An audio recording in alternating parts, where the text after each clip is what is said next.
All right. Let's see. I'll bring us in here. There we go. Hey, everybody. Welcome to our fun filled Doing It live stream. I'm Jared Albrecht, the yard sale artist. Just below me, it's Jason the Weasel Skull Albrick. We're taking odds on this one on whether or not his internet holds up. Below Jason, we have Delvin the Dark Web Williams. And then down the bottom corner, where he belongs, is Hammerhead DJ Cristados. And as you can see, there we have a special guest. Auburn Elvis is in the house, ladies and gentlemen. Auburn Elvis is in the house. Welcome, Auburn Elvis, to your first live stream experience with the LBC. I know, this is great. I'm in the chat trying to mess you guys up as much as possible. So now, people will be doing that to me tonight. You always have good, fun comments in the chat. So just a quick background. A little while ago, we talked to Auburn Elvis. He likes the Marvel universe or role-playing game. He loves the Marvel superheroes role-playing game. As do Jason and I played it when we were kids, and he graciously offered to host a session. And that's what we're going to do today. Hello to Kathy in the chat, by the way, War Eagle. And that is what we are up to. So first of all, thank you, Auburn Elvis, for being here. And how about, while we wait for a few people to come in before we start our thing, you give us just your quick background on role-playing games. I know you're big into them. Sort of what's your history with them? Let's get to know you a little bit. Well, I am approximately you guys' age, the Albrecht brothers. And so I played Marvel Superheroes, the role-playing game, back when it came out. Had a couple of friends who were in on it. Also had some friends playing D&D. And so a large part of my history was probably with Dungeons and Dragons, but we did play some Marvel superhero stuff. Had a lot of fun, and then, went off to college, sort of forgot about comic books and role-playing games and all that, and then had a family and all that, and then started getting an income. And at that point, then role-playing games and all that with the internet were making a comeback, and so I got back into it again. So now I'll go around to cons, like Dragon Con or other cons here in Chattanooga, Conuga, and I'll play role-playing games and just have a load of fun at conventions. And now I actually run games at conventions, and it's just a lot of fun. So yeah, that's kind of my history with role-playing games. Awesome. Thanks for running one for us today. And we'll do a quick around the room from the LBC crew to see what is our history with role-playing games. What's the last one we played? Mine is a little bit of D&D when I was a kid, a lot of this Marvel Superheroes game when I was a kid. The last one I played was either D&D's nuts. Thank you. The last one I played was either Hero Clicks with you guys or when we played Dungeons and Dragons. I will spell it out with Delvin Cox on his show, where I bet that was fun, Jared. Yeah, it sounds like that was a good time. Really awesome people. It was a good time. Sounds like it was big fun. Let's move on. Jason, what is your history with role-playing games? And when's the last time you played one?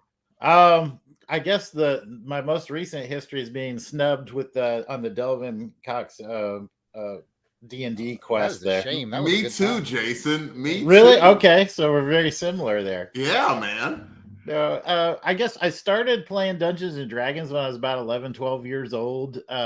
When it came out originally, when I was in grade school, I kind of hit my peak when I was a teenager. I dabbled in a bunch of role-playing games, including the one we're about to play here, the Marvel Superheroes game. I remember I had the Secret Wars module, and Jared and I played the heck out of that module. Heck out of it. Quite a bit. I like that one because it had a whole bunch of characters it came with too, so you could really expand your Marvel superheroes there. I played James Bond quite a bit. James Bond role-playing game. Played Star Trek role-playing game. Played Indiana Jones. Those were the big ones. Haven't played recently. I think the most recent one actually was probably that Hero Clicks adventure that we did. Very cool. Very cool. Before we move on, I just want to say the people got quote unquote snubbed from the Delvin Cox one because A, there was a limit on Delvins, and B, a limit on Albrechts. So that's why that happened. Delvin, Dark Web Williams, what is your history? That checks out. Role playing games, and what was the last one you played most recently? that does not check out, and I'm still upset. And I'm gonna write a sternly written letter to somebody and send it somewhere. Regardless, I have always had an interest in role-playing games. I wish that I had more experience playing like role-playing games like these with a group of friends, and I don't. I used to read and still have a collection of the Lone Wolf books from back in the day, and John of Transformers Chronicles, Jonathan Schaefer Hames, has kind of tempted me into buying the other books because I got the first 20, and then they actually kept that run going, I think, until 30. And I still have that link saved to where, like, if I have some money and some burn in my pocket of interest, that I'm gonna go get them. So there's that. Stop blowing all that money on Amazing Spider-Man. Oh yeah, I still have about 20 some odd Amazing Spider-Man comics to go. So there's that. I played the first thing that I put on layaway was Dragon Warrior from back in the day from Nintendo, and I was so proud to get that and go home and play it. And so I played that in the Final Fantasy games. So always played role-playing video games. Big fan of those. As well. And then we played Hero Clicks together. I had a lot of fun doing that. And one of these days, my weightlifting buddy Manuel is going to get me over and play some role-playing games with him and his son. So like one of these days, I am going to like get back into playing. But I'm happy and grateful to be invited to this and play it today. So looking forward to it. Awesome. I want to welcome Marcus to the chat. Hopefully Delvin's doing his job and keeping up with Kathy and Marcus now, because we do have giveaways later on. And we don't really need to check in with Pat because he doesn't really do anything RPGs. He's not excited about them. So we're good there. Nope. No, Pat loves RPGs. Talk to us about real quick, Pat, and then we'll talk about our giveaways for this episode, and then we'll start playing. All right. I've done some D&D back in the day in high school with some friends in high school. Like Delvin, I love to play RPG. Role-playing games on the computers or Nintendo, all that stuff. That's one of my main games that I like to do. A few years back, actually before we started the podcast, I was playing on a weekly basis with a bunch of people from work as well too, doing some D&D 4th edition and being a game master at that time with them. So I had a lot of fun doing that. So yeah. Awesome. All right. Well, I'm going to take the big screen for just a second, and then we're going to put Auburn Elvis back in charge. If you're out there, you're watching. I see people are out there watching. Maybe you haven't joined the chat. You're going to want to join the chat because since this is game day, we are going to be raffling off a game in our raffle at the end today. And I want to welcome Allie Crumley to the chat. It's a suspicious looking name, but I won't say any more about that. So we're going to be giving away the Batman board game. Found this puppy on the yard sale trail. It is 100% complete and tested because me and my sons played it, and we are ready to pass it along to you. So since this is a game day, you could win the nice, complete, vintage Batman board game. You might ask yourself, does it glow in the dark? Jared. Yeah. Does it glow in the dark? I think so. I might have made that up. I could swear it does. Yeah, it does. It says right there on the back. Glows in the dark. Pour this radiation on it. It'll glow. All right. So if Dark you're in light. the chat, which right now is Marcus, Allie, and Kathy, you're in the running for the Batman board game. And of course, we're going to give away for our Crusaders Club members at the end of the show as well. And I'll put a banner up for that. Our Crusaders Club members will be getting their cool prize pack. Should I wait till then, or should I tease the prize pack now? What do you think? Tease it. All right. Easy. Yeah, definitely. There was a little transfer, a little G.I. Joe. That's a little very 007. I don't know. We'll see. That's a very good tease, Jared. Whew, that was sexy. All right. We have taken up enough time. We have made Auburn Elvis wait long enough, but just so you know, Auburn Elvis, Pat and I talked. We're probably going to use this audio as like a bonus podcast on the channel, so that's why we want to introduce everybody, get all that done. And I just want to give one final thank you to Auburn Ellis. He not only agreed to run this campaign, but he went what we at the network call full Auburn Elvis. He made the graphics, he made the player cards, which include graphics, the chart. He sent all this stuff to us. He doesn't, half-ass things. And, I gotta say, Jared, in all my years, I think I've never exceeded 25% Auburn Elvis. I think that's as Auburn Elvis as I've ever gone. Yeah, I don't. Yeah, I'm probably capped around the same, but he went 100%. And I just want to thank him for the time and effort he put into the graphics, into the cards, and he clearly wanted to make this a fun event. And so thank you, Auburn Elvis, for that. And with that, I suppose we can get started. You have the floor, sir. All right. So what we're going to be doing is we're going to be playing an adventure that I've put together called A Night at the Museum. And the premise of this adventure is that we have 4, I won't say D level, but we'll say lesser known villains in the Marvel universe. And they will be undergoing a heist. And so we're going to get started here. First, we're going to go around the room and introduce our characters, but we're going to go ahead and get into the adventure. So basically, our adventure opens in a dockside warehouse, very dimly lit. The sun is going down, lights coming in through the window. A door opens and lets some light spill in, and we see a figure walk in. He's dressed in a pinstripe suit. He has a very odd-shaped head. Oh, there we go. And he seems to be a man about his own business. He walks up to this table. There are 4 chairs arrayed, and then there is a video monitor on the wall that sits across from this table. And the gentleman takes his seat, and there's no one else in the room to talk to, so I'm going to quickly bring in someone else. And we see another door opens up, and another gentleman walks in. A man in his 20s. That's like real life. Basically, yeah, just like real life. He's wearing a sort of a garish costume. He's got a skateboard with him. All kinds of gizmos and doodads on his costume. He comes in and takes a seat as well. Followed not long after by a gentleman in a bright yellow outfit with some black boots and a very odd-shaped mask. He walks in, nods towards the other 2 gentlemen, and takes a seat. And then we have our last person. From another door within the complex itself, within this warehouse, walks a humanoid figure, not exactly human, but not exactly animal, something in between, some abomination of dinosaur and man. And so this orange figure walks through the shadows and then takes his seat. The other gentleman might be a little startled at seeing this character come through, but he basically seems to exhibit some sort of intelligence and sits down.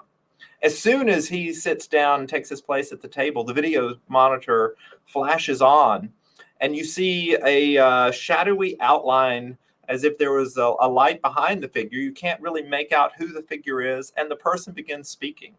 And he says, "Welcome, gentlemen, here tonight. You are each being brought here so that you can partake in this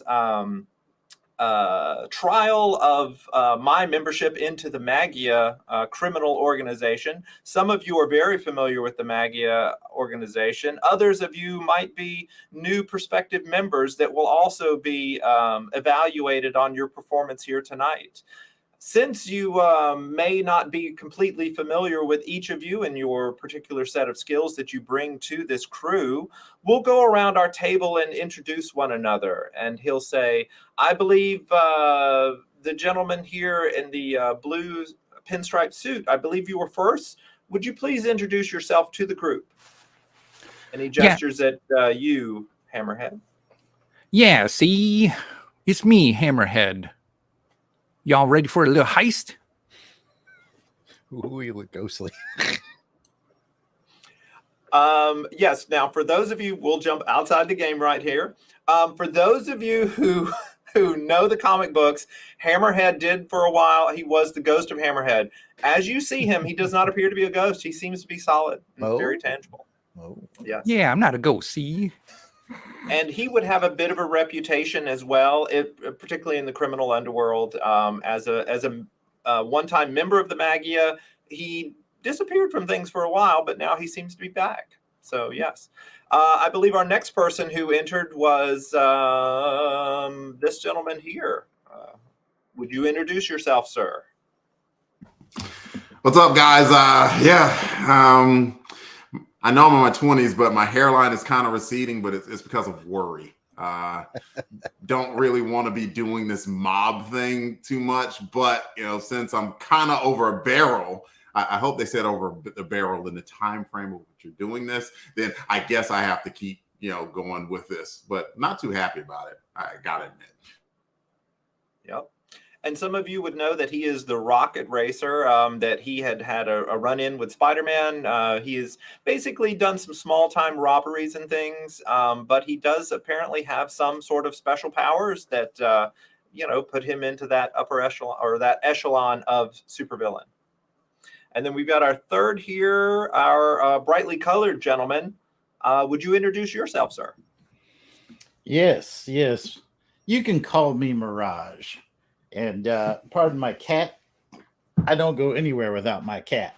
Or do I go anywhere without my cat? Is it a real cat or a fake cat? You won't know, especially these three idiots. I don't know what I'm doing here exactly. I assume I'm going to be put in charge of this organization because I'm not taking orders from a dinosaur, a guy with a receding hairline that may or may not be a ghost. And I'm definitely not taking any guff off of any 20-something whippersnapper on a skateboard. So just tell me what we're going to do. As long as the money's good, I'm in.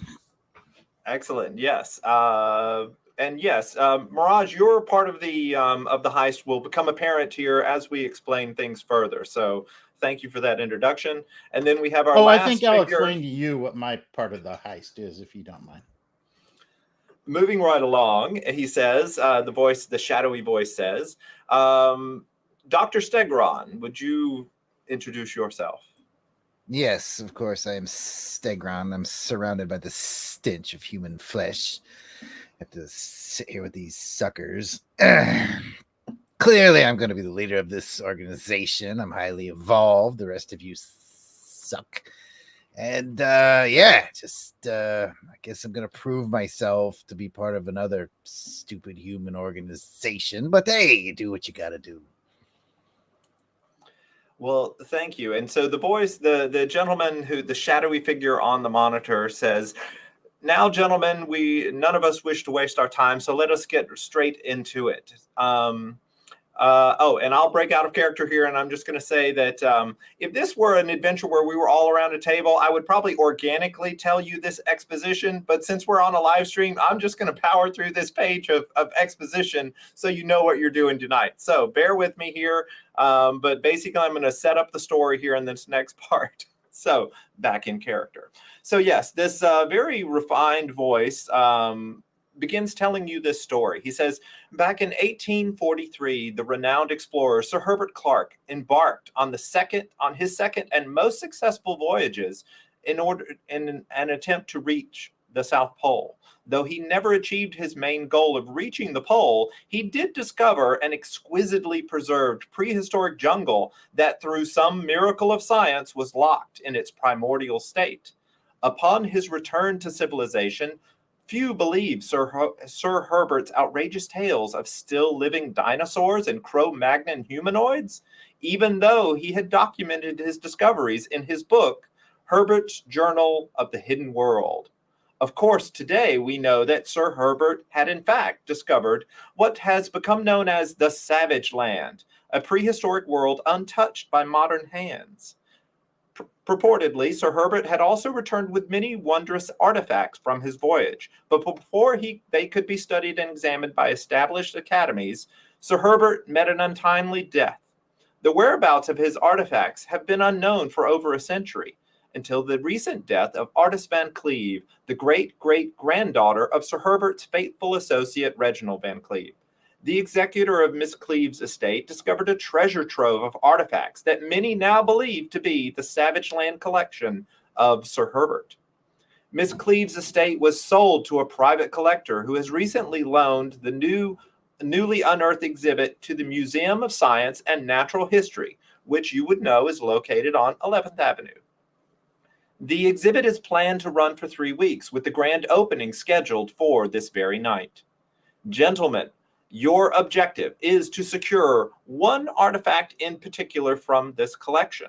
Sir Herbert's journal speaks of a strange jewel that he named the Stone of Life.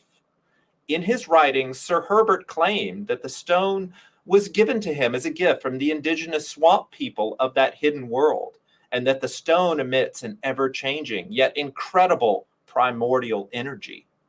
Tonight, the 4 of you will infiltrate the museum as registered guests whose identities we have previously set up for you. Using Mirage's abilities of deception, you will enter the gathering as 4 enlightened patrons of science. At some point near the end of the evening, one of you must make your way surreptitiously through the building down to the basement area, where the security office is located. You will attach a closed-circuit monitoring device that you will see on the table beside the one that you're sitting at. And if you look over, you see a light now comes on, a spotlight, and illuminates this little high-tech device with all kinds of clips and plugs. And it says, once you've installed that device, I will use it to disable remotely the exhibit security alarms. Meanwhile, it will be the responsibility of Dr. Stegron to identify the Stone of Life based on his firsthand knowledge of the Savage Land. And he will communicate the location of the jewel so that the proper security alarms may be deactivated. While these tasks are occurring, the remaining 2 of the group will act as insurance in case anything goes amiss. Once the jewel has been identified and the security compromised, the 4 of you will surreptitiously wait in one of the museum's lesser traveled areas until the museum closes, at which time I will disarm the security remotely and you will retrieve the artifact. Once you have the jewel, it must be placed within the shielded container you see before you. Another spotlight comes on from the ceiling, illuminating another small table to the side. You see this stainless steel attaché case, or briefcase, and it's sitting there. And the voice continues, it is reasoned that the stone emits many types of strange energies that could be easily detected, and placing it within the container will eliminate that threat. Then, it should be a simple task to exit the museum through the basement loading area and out to Hayes Street. And I'll show you a map in a moment so you'll see what that is. There will be a nondescript green van with a driver waiting for you on Hayes Street that will take you south and back to this hideout. Once the jewel is safely delivered to this hideout, you will each be paid the full amount of the fees promised you. Are there any questions? I have a question. Yes. Beginning of your... Okay, well, I'll call it a plan, just to be nice. You indicate that the 4 of us are going to infiltrate using my prodigious skills as an illusionist and pretend to be enlightened, knowledgeable patrons of history and the arts. I can pull that off. These 3 jackanapes, not so much. I have a problem with that plan, part of the plan, and I also have a problem with this driver. Who's the driver? I don't work with people that I don't know. Basically, what I'm saying is we can ditch these other 3 cats. I can go in there and get you your thing. And I'm afraid everyone has a special role to play. Each of you have abilities that would accentuate a certain aspect of this well thought out plan. And I am certainly open to advice, Mr. Charnay, but for the meantime, let us use this as a framework for our plan. And should the inspiration arise, we may deviate from it as necessary. I have one but practical you do bring question. Up a good point. One practical question over here. Yes, Dr. Stegron. Yeah, clearly I'm going to need more image enhancing than the other guys because I'm a dinosaur. Is there, I guess it's a question for you or perhaps the Mirage himself. Do I need to maintain a certain distance from Mirage? If I get too far, is that a bad thing? I'm just Mirage, man. I'm not some second-rate Mysterio cat. You literally are. You literally are a second-rate Mysterio. Just go skate around for a little bit while the grown-ups are talking, young man. Yeah, see, I don't like the cut of your jib. Skate you some fashion sense. So the answer to your question, though, is yes, Stegron. You need to keep yourself as far away from me as possible. I find your dinosaur stench insulting, but I guess boss man's paying the bills here, so I'll follow the plan unless I see a better one. Excellent. Teamwork makes the dream work. So, and in fact, Mr. Mirage, you would have specific knowledge. You are an expert in holography. And as he begins to talk about the procedure, the rest of you get a sense that he really does know what he's talking about. Particularly you, Dr. Stegron, you being a man of science as well, you do get the sense that he can speak with authority in this one specific field of being able to disguise things with his 3D holograms. He will also, though he made the comment to you about staying as far away, he will say that there is a practical range to his technology that generally you would want to stay within one area of him on a map. 20 feet. If you go beyond that, he can still maintain the illusion. It just becomes more difficult for him, and he has to start making some fancy rolls in order to do that. No problem. But it is an illusion. So if someone were to touch you, particularly you, Dr. Stegron, they might become aware that you do not feel as in the way that you look as though you should feel. Yes, I feel disappointed with this group, but whatever. Yes, and so any other questions? Now, I don't want to expressly tell you what to do on this because part of the evaluation here, I'm being evaluated on how I organize this group, but each of you are being evaluated on how you fulfill your part of it. There will be a part where a certain device does need to be taken down one of the back stairways. And in fact, now's the time I can pull up a map. So yes, you will see on the screen, instead of his face, you will see a map of New York City here, and it zooms into an area over here on 11th Street or 11th Avenue, I believe. Yes. And this right here, let me zoom in one more time, is the Museum of Natural Science. Well, that's way too zoomed in. Pardon me. We were blinded by the science. Science. So here we have the Museum of Science and Natural History. So that is that. He will show you what the interior floor plan looks like. You can see here that you've basically got the main entrance over here, registration. Most of the party will probably happen over here in this open area where there's a stage, but there are exhibits all around. Somewhere in the gems and artifacts area is likely where the collection will be. So Dr. Stegron, you would want to make sure you can go over there and find the Stone of Life. And then the back stairway is down over here. One of you will need to make your way down those stairs and into the basement level. So you would come out these stairs. There's storage areas, and these are the security offices. So someone will need to make their way in there. It will likely be manned. So you will either have to overpower them, or if you have a way of surreptitiously entering the equipment room, that is where the device needs to be installed. And do we know how strong these people are? I mean, are these superhuman people, or are these just regular Joes? Yeah, see, I don't want any coppers getting on me. You see, I don't want to go back to the big house. Right. Most of the people we expect you to encounter would be normal humans, probably not a match for your super abilities.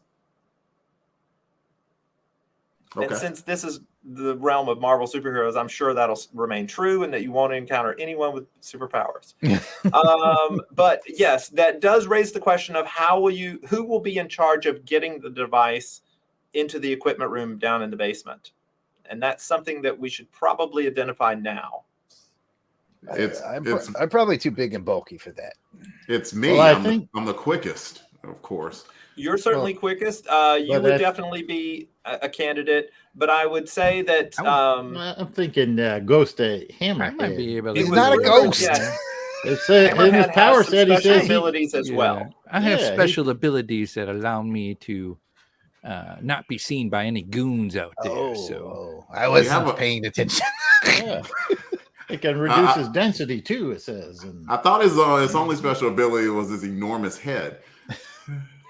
he can move through He has solid an objects. extra ability. He has an extra ability. And are you willing to share your extra ability with the rest of them, Hammerhead? Oh, I'm sorry. I read his file because I'm prepared. You did read his file, but it might be common knowledge to some of you that we'll say that Mirage, that you're very interested in joining the Magia. So you might know that Hammerhead for a while was turned into a ghost. Mm-hmm. Now he was turned back through some strange means, but there have been rumors that he can still sort of maybe turn into a ghostly presence. Yeah, I call it my boogala mode. Boogala, yeah, because I can scare people. Gets better and better. Get them, I hit them with my big head. Excellent. So, Rocket Racer or Hammerhead, which of you will be in charge of installing the device? Just so we have clarity. What do you think, Punk? What do you want to do? I guess it's gonna be you. Since I'm clearly the leader here, let's say it's Hammerhead. Well, here's what I'm thinking, because I agree that it should be old Big Dome over here should ghost up and get into that room. At the start of the plan, it seems like my big goal is to get the four of us in there. I think we could just use some common disguises for these two guys, and I just really have to focus my illusion abilities on the walking dinosaur over here. So, yes, that also is an option, and if you suggest that, the shadowy figure will say that yes, we can certainly. We have a few hours before the heist begins. I can make a call and have appropriate attire delivered, so that if they would like tangible disguises, we could certainly go that route, since they are human. Okay. All right. Seems like the plan is to open the door, get on the floor. Yes. Everybody disguise the dinosaur. Exactly. All right. You know what, Delvin, you're going to get 5 bonus karma. Okay, so go ahead on your sheet, make a note. You've now got 5 extra karma from whatever your total was. Okay, and that brings up a great thing for anybody who's familiar with the game. One of the mechanics in the game, you have these resource points called karma, and you can spend those to basically influence the die that you rolled. So if you rolled, say, a 30 and you really needed a 40 on that die roll, you could spend some karma, and that, 10 points of karma, and you could bump that die roll up. Now, Delvin, every character has a certain amount that they start with. In an adventure that normally went on days and days and days and nights and nights and nights, we would earn tons of karma, and we'd have lots of it to spend. We're only here for 2 hours, so whenever somebody does something really cool and creative, I'm just going to throw out a karma award. So, Delvin, you get 5 points of extra karma for that wonderful dinosaur joke. Hey. I'm hoping to be a karma chameleon. -4. I don't know. It's a bit of a reach. We'll come back. If you can pair that up with something else, I might give you half credit for that. All right, so that is our heist. We've got our basics of a plan. Like I said, the shadowy figure can make a call, and within an hour, these let's say, how would you like to be dressed? In tuxedos or fancy suits? How would you like to be dressed? I think I'm dressed appropriately already. I think I look pretty sharp here. I will say this man dressed for the job he wanted, not for the job he had. So, yes, Hammerhead has a nice suit on, but it is a bit costumey. It is not of this era. It is a very nice suit from the 20s. It is not exactly what you would consider normal for the modern day, which is late 70s in our world here. Is anyone going to challenge him on the way he's dressed? Well, yeah, looks like we're going to have to. So me and him are going to need to have on our finest leisure suits so we can fit in with the rest of this shindig. You dig? If I'm going to do it, then I want a pop collar then at least to help me look kind of smooth. Excellent. Yes. So he'll take down Point your of order: sizes if he really gets a quick. pop collar, I want a pop collar too. You're the Okay, one pop making the collars pop around. collars there. Stegron, I guess you don't need a pop collar. Nah, I Okay. take what I get from Mirage. Yeah, Mirage will just dial that in. He'll change the slider on his device. So Is it okay that okay. we start? Are we packing any heat with us? You I can always certainly carry pack my heat if pistol. you'd like. I got And my I will pistol say- with me at all times. This plan is designed so that if everything goes smoothly, you should be able to go in surreptitiously, steal the stone, and get out in the middle of night, and no one will even know. However, if things go poorly, then your primary objective is to grab the stone and get out with it and not be followed. So that is the primary concern here. We must capture that stone. So this is New York City. There, weird things happen in this city. So if anything deviates from the plan, we must get the stone and bring it back here to the hideout. So yes, you may carry guns if you would like. Yes. 2 modifications or suggestions to your plan. As good as it is, I think we can make a couple quick improvements.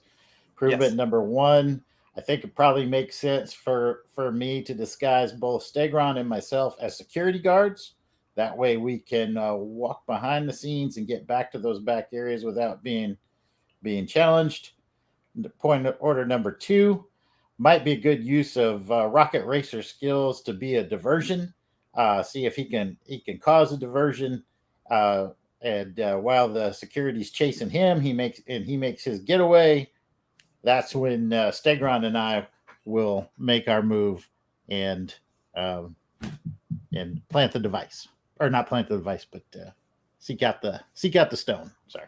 Okay.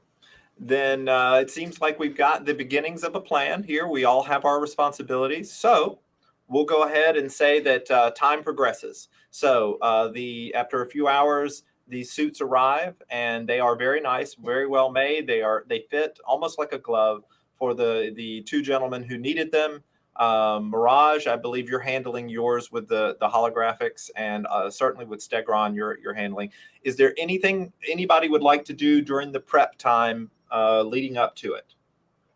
And we'll also say that generally when you're playing a role-playing game and somebody wants to do something private that the other people don't want to hear, we just all take it upon ourselves to be, mature and not metagame. So if somebody learns something that that their character would not know, they just say, you know what, I'm going to act as if I didn't know that. So if somebody has something they want to do, for whatever reason, we would do that now, but otherwise we'll head on with the adventure. Now I'm just in it to get my cut, make a name for myself, and prove that I'm better than that chameleon guy or that Mirage guy, or not Mirage guy, the Mysterio guy.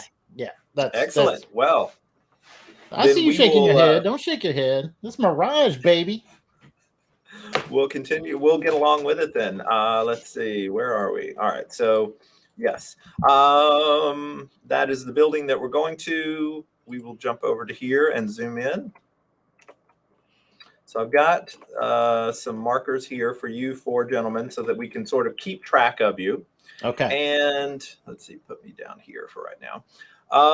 So yes, so the evening arrives. It's now probably 8 or 9 o'clock. The festivities have been going on for about an hour or so. So you wanted to arrive not completely at the beginning, but not too far at the end, so that it seems natural. Now, 2 of you are disguised, or Stegron and Mirage will be disguised as security guards, I take it?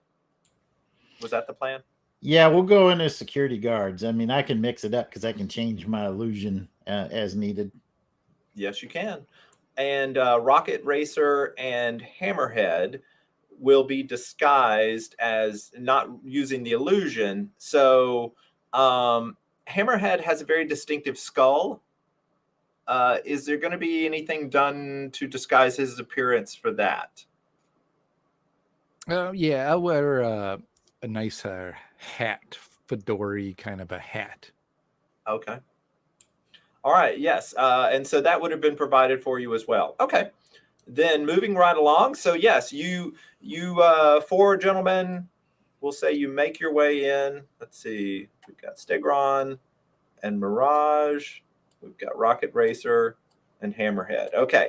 So whereabouts do any of you want to go in anywhere in particular, or as you walk in, you basically, there's about a few 2-3 minutes where you see guests being ushered through the registration table. There's a person here who checks off your names, gives you a little badge, you clip it on.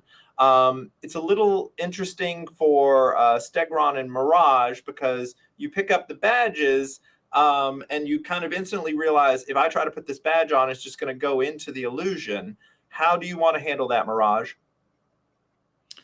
I don't really need a badge, a guest badge, because that's right. Y'all are security. All right. So yeah, y'all don't get badges. You actually would have a badge or a security badge ID as part of the illusion. Got it. All right. That's good catch there. In fact, you know what? I'll give you 5 karma for that. For correcting the DM, you get 5 karma too. So you get 5 more karma. So the other two, Rocket Racer and Hammerhead. You're familiar with the layout of the first floor here and the basement. When you walk in, you see 2 giant dinosaur skeletons on either side. You see other little exhibits that are sort of strewn about. You see over to your right, there seems to be an exhibit hall with an even larger Tyrannosaurus skeleton. Other artifacts and gems seem to be arranged in cases to the right. Down the left seems to be some hall that has all kinds of exhibits. That don't seem to be as many people down that way. Most of the people seem to be congregating in the bigger open room to your right. That's where I need to go, because I need to go to that bigger area because I might need to create a distraction since that's part of the plan. So I'm going to go there and mingle. Okay. Yeah. I'm going to kind of stroll through there as well too. Just casually walking through and just looking at everything, and just anybody see me, I go, yeah, see, just liking the art that's in this section. Excellent. And just kind of start to make my way towards the area I got to get to for the basement. Okay. And are you two staying together or staying apart, or is it obvious that you're together or not? No, I don't want to. No. Yeah. Okay. Doesn't need to be obvious that we're together at all. All right. So you're both just sort of wandering around. All right. Stegron and Mirage, both of you are cloaked as security guard members. You sort of enter together. Where would you like to go? I'd like to request that we head to the gems and artifacts so I can start scoping it out and make sure I know which one we need. That's what I'm here for. And I'm going to stay close to him because I got to stay within that, I think it's like a 20-foot area to maintain that illusion. Yeah, for game purposes, I don't have a grid on here, but we'll say that an area is roughly this size of the gems and artifacts room. So, this room would probably be divided into 2 areas. This one would be 2 areas, or that's an area and that's an area. This might be 2, we'll say, it sort of cuts diagonally. So that's what you're thinking about when you're thinking about an area. And again, it's sort of, we're forgiving on this. We're not going to measure everything out. This isn't, we're not playing D&D where we're not going to be rules mongers. So yeah, Stegron, you start walking through, and you've got another security guard, your friend Mirage, right behind you. A few people are sort of looking at the artifacts. You overhear people talking about, oh, well, I've actually read some of the journal that many of these were based on. And you hear some snooty person just going on and on. And in fact, now we're going to do our first game mechanics of the game, where we're going to, Stegron, you actually hear this guy talking on and on about some of the collection. Give me a reason check, or we're going to do a reason check, and I'll do the rolling, I guess, since unless you have dice. Do you have dice with you? No. Go ahead and roll for me. Okay, then we'll roll it on screen here. That way we keep us all honest. So basically, what we do in the game is everybody has different abilities. So what is your reason score, Stegron? I believe it's remarkable at a 30. Okay. And since they're talking about specific knowledge of the Savage Land and these artifacts, you're going to get 1 column shift to the right. So you're actually going to get to use this incredible column, because this is an area that you are specifically good at. And we're going to roll our dice here. A 92. Oh, Ooh, wow. Stegron is I know the man. everything. You is Yeah, smart. So we You go is down here, talented. and into the red is where Stegron. So yes, here's what happens, Stegron. This snooty gentleman is trying to explain to this woman that he apparently is not with. He's hitting on this girl.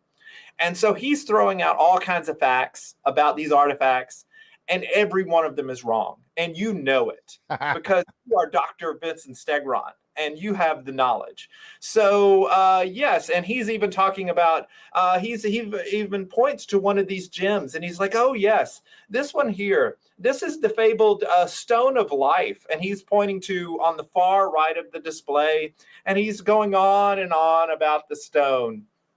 And Stegron, you know that is not the Stone of Life. You've been to the Savage Land, so you instantly know, okay, this gentleman is full of it, and where he's indicating it is not in that case. Anything you would like to do? Keep it together, Stegron. I will keep it together. I guess, I mean, my main mission is to locate it. So I would imagine with that good roll, I know where the real stone is. Is that correct? Yes. In fact, yeah, that was such a good roll that you have trouble keeping from laughing at this gentleman, because he is pointing to the right, and clearly in the left is this glassy, almost cloudy gray stone that seems to be part of a necklace. And you can tell that the fitting that it's in, it's not original to the stone. This gentleman or the person who took it from him way back when, a century ago, had it put into some sort of a pendant. But you've recognized the stone. Yes. Yeah. Now, Mirage, you hear this gentleman going on and on about this thing, and it all seems plausible to you. And you see him gesticulating towards the right. And so, yeah, it seems like this gentleman has done the work for you, that he's identified the stone. You don't even need this, Dr. Stegron. Yeah, to me, the most important thing that I do here is communicate to the others where the real stone is. That thing's getting really hard. To where the real stone is. So, like, as Stegron, I want to keep my cool. I don't want to make a scene, but I want to communicate to at least Mirage or the others. I don't know if we've got little earbuds. Do we have any?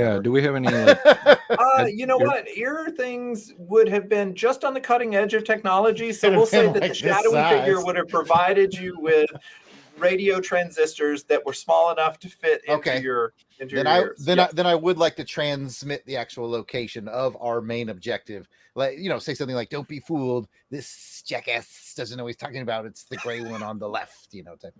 Yeah, so Stegron will move over there. Mirage, I assume you'll sort of stick with him. And so meanwhile, that guy is back over there talking about the stone, but you seem to have identified it. Meanwhile, what are our other two gentlemen doing? I'm going to move closer to the refreshments and start to kind of continue to make my way to that back door. Okay. When you do that, I'm going to have you make an intuition roll, and we're going to see what you notice about the crowd. It seems like fancy people here in this crowd. So we're going to roll. What is your intuition for Hammerhead? That's the eye? Yeah, the eye. 4. 4. Okay, so that would be in the poor table or the poor column, and you rolled a 15, so you're here in the white. Okay, you got lost. I knew I shouldn't have worn that hat. Yeah. See, this hat's throwing me off here. Yeah, I just want a gin and tonic. That's all. Yeah. You don't like being in crowds. Maybe these people. They're a little pushy. See, and so you end up getting distracted, and you get lost over here in the Darwinian Marvels exhibit. you're looking for the refreshments, but you're having some trouble remembering what that map looked like back, hours ago when the plan was being, given to everybody. So you're kind of lost. Back over to Rocket Racer. Let's have you do an intuition check. I want to see how you scope out the room. Okay, right on. My intuition is a 20. Okay, so you're in that excellent, and we'll roll for you. So you get a 30. So excellent and a 30. Oh, still comes out as a white. Okay, so for you, it's just a ton of people, fancier than you've really hang around with. And, you're trying to maybe kind of scope out and see what the dangers or the potential here are, because that seems to be kind of your role.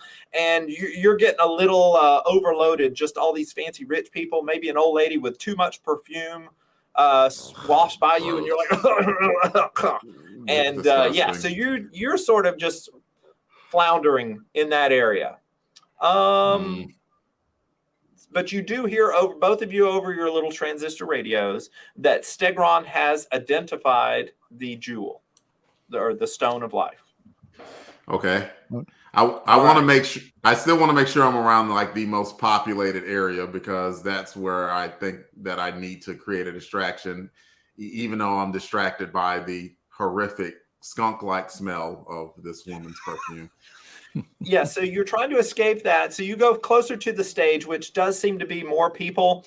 There are people talking about the evening, and so as you start moving forward, a person takes to the stage and starts introducing or calms the crowd down. So all attention sort of faces the stage, and it's the museum curator. And she goes into this long, boring speech about thanking patrons and thanking, and she lists out Angelica Wolf and Auburn Elvis. And, so it goes on for like an hour. So because, you got to pay the bills. And so she talks about that. And then finally, she works her way around to talking about the exhibit, how it's this mysterious exhibit from the savage land. And there's oohs and ahs throughout the crowd. And then they talk about one of their esteemed patrons, a Mr. J. Jonah Jameson. And so we'll put him in here. So he goes up onto the stage and he begins his long-winded talk. And so while that's going on, Rocket Racer, you're looking around, looking for people, and you notice someone that you recognize. There is a gentleman that it takes you a second because the perfume is still lingering in your nostrils, but you sort of come out of that cloudy haze, and you recognize this gentleman. Brown hair, good-looking fellow, got a camera around his neck. Your mother, from time to time, has been in the hospital. One of the most recent times that she was in the hospital, her roommate in the hospital was an elderly lady. And you're like, what was her name? It was Parker or something. May Parker, yes. Yeah. And that's where you recognize him. Her nephew, Peter, you've actually met him. You think he's a stand-up guy. Yeah, you see him here. What is that doctor there? The one that doesn't like Peter. So, and something that also strikes you is that he's not alone. He has, let's see, I have a token here somewhere. Suspense is killing us. So he has a very nice lady on his arm. Ooh, and a redhead in a red dress. And she looks like she could be a model. Like what she's doing with this guy, you don't know. So while that's going on, Hammerhead, you've sort of heard that there's some, a speech or something is going on in the other room. You're not really into that. Yeah. But one thing you do notice, turning this corner here, you would notice as a member of the Magia, a certain Mr. Winston Fisk, also known as the Kingpin. Now, it's been rumored that he has gotten out of the organized crime game, and of course, and you see a woman with him, a stunning older woman on his arm that you take to be is probably his wife. And they seem to be going around not really paying attention to the uproar or not uproar, but the speeches that's going on. And they're just perusing the botanical exhibits here in the area. You would also notice Hammerhead being astute of these sorts of things. They are followed closely by two individuals in suits that seem to not really, they trail behind them, and they seem to be just scoping around and just looking at everyone, giving everybody the once over. And with your experience as an organized crime member, you believe that's security for Mr. Fisk and his wife, that these two gentlemen. So you sort of track them as they kind of go by. Is there anything you would want to do? Keep in mind that you're not disguised by the illusion. So even though you have a hat on, your face is still the same. It might be possible for this gentleman to recognize you. I kind of would make sure I'm walking, where he wouldn't be. If he's looking, I'll keep my head kind of turned, but still, just so he couldn't get a full look on my face. Okay. I'm going to have you make a check on that. So since you're trying to do something surreptitiously, we're going to say that we're going to use your agility score. So what is your agility, Hammerhead? 10. 10. Good okay, Lord. So you're in this move like a brick. Column. He does, but he rolled really well. So, okay, so you're in the good column. We go down to 66, which is all the way down here in the green. So, yes, you manage not to knock into anything. You don't knock anybody over. And, you sort of turn your head to the side and just sort of disappear down this little hallway of exhibits here. And you think you've done a pretty good job that he hasn't noticed you. So, yeah, see, they ain't going to see me now. Excellent job there. Let's see. I'm going to add somebody else here. Not that it matters too much, but since I like her as a character, I'm going to put her in here. As Jameson is going on and on with his long-winded speech, and you're not sure what it has much to do with anything, it's basically just him talking about the bugle. You see this very attractive older woman sort of standing at the base of the stage, looking up at him, sort of supporting him wordlessly there. So so you can see that there's some eye contact going on. His speech continues to go on far too long. Is there anything that our two security guards are doing up in the gems and artifacts area? At this point, I think we just need to lay low, wait for that distraction so we can make our move. Now, if we, I can volunteer that if we need a big distraction, I have the ability to bring any one of these skeletons to life. If you need a big one, I don't just think we let me know. No, it's my job. So my job's the distraction. You guys would know that he does have the ability to do that. He's not lying. He has a device that can turn dinosaur skeletons into real dinosaurs. But that's a big distraction. Like if we want to clear this place out, we could just we hit that T-Rex thing, and it's look. We don't need that big of a distraction. All right, just saying, it's on the table. Like I think that I can go and charm the pants off of that pretty lady that might be with the old windbag on the stage, and that'll get him upset enough to cause a big distraction once he sees me hitting on her. I like it. All right. Pack that afro. So let's resolve where our two security guards are going. Where are you two guys going to go? Are you going to continue a circuit? Are you going to stake out a certain area? Where do you guys want to be? The security. I'll defer that to Mirage. Okay. Yeah, Mirage. Well, now that we found this thing, I mean, we may as well just take it, right? I mean, once all the action kicks off, I mean, we grab that sucker, make our getaway. Don't we need to do a security I got to go downstairs camera thing first? It's right here. Let's just cut through the middleman. We got this thing. Just think of the notoriety and the fame we will get amongst the underworld when we walk out with this prize. Who cares about notoriety or fame? I just want to get the money so I can pay off the Maggie and be done with this crap. You guys are a bunch of losers. All right. Well, I guess we've. I guess we should stick close to the stone. Let the security guys do their thing. Yeah. Let the distraction do its thing. Yep. I know it's supposed to go into some special container, but I forgot where that is. Does anybody know where that? Oh yeah, who would have the special container? There is an attaché case I would that assume Mirage has. somebody would need to be holding. And Probably. it could be invisible as part of the Mirage, or it could be a physical case if somebody wanted to be holding a case. But somebody's going to have a case in this little room in this area. I would assume that would be Mirage. With you could just carry the case around. You're a security guard. Nobody cares what you got in the case, right? Right. So, yeah. Right. Okay. So I guess you and I should stay close to the stone, so when things go down, we can bam and go. Yep. Okay. Cool. Then we'll put you guys here like you're sort of staked out. We're this is our detail. We're gonna act like we belong here. We're guarding these stones. Yeah, and aside from the one that you've located, yes, it seems like many of these artifacts are very valuable. So it would be certainly appropriate to have someone stationed by. Okay. Yep. So J. Jonah Jameson sort of is starting to wind down, or the curator keeps trying to come up onto the stage and maybe talk him off, but he keeps maybe just one more thing, and he's drawing it out more and more and more.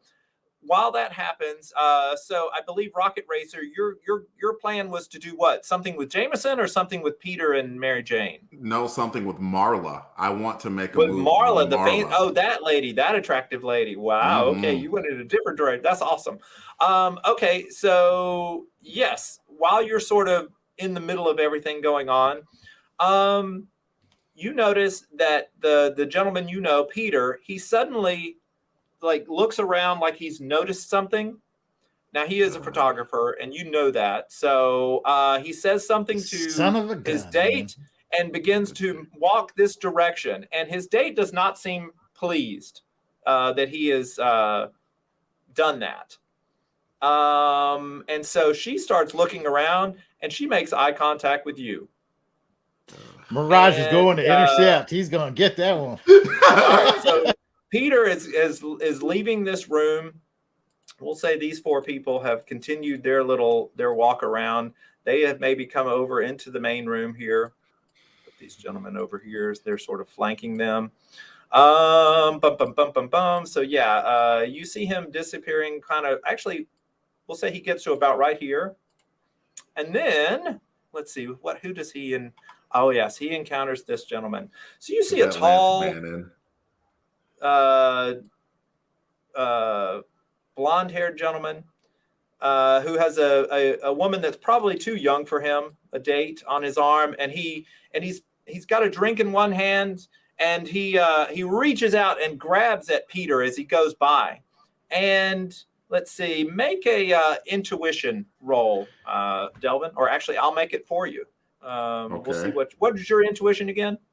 Intuition is 20. 20. Okay. 12. Oh, not very good. So you can't make out what they're saying. Yeah, you're somewhere over here in the white. But it seems like they're not having a fun conversation. And this guy seems to be arguing or saying something at Peter. And Peter finally jerks his arm away and goes off. And can I interject disappears. Here to maybe help the team out? If I'm privy to what's going on, because I do have enhanced senses of sight, smell, and hearing. Is there a chance I could help here and kind of tell the team what's going on? Or am I too far away? Well, you are. Wow, you happen to be the furthest person away from this. I mean, Mirage is a little bit closer than you are. So I would say Mirage might have a chance as well. Mirage, let's roll for your intuition. What's your intuition again? Sounds good. Stand by 1 second. My intuition is probably typical or good or something.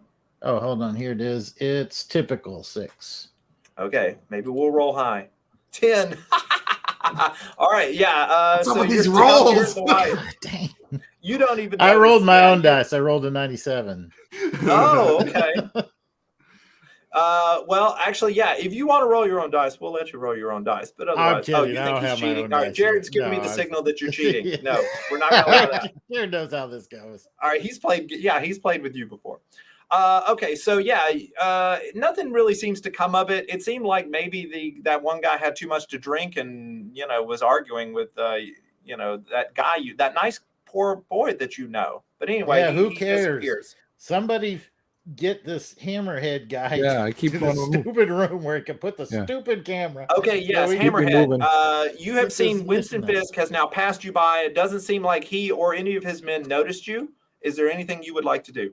I want to just keep moving down to the basement Okay. or wherever oops. whatever that room is I got to get to.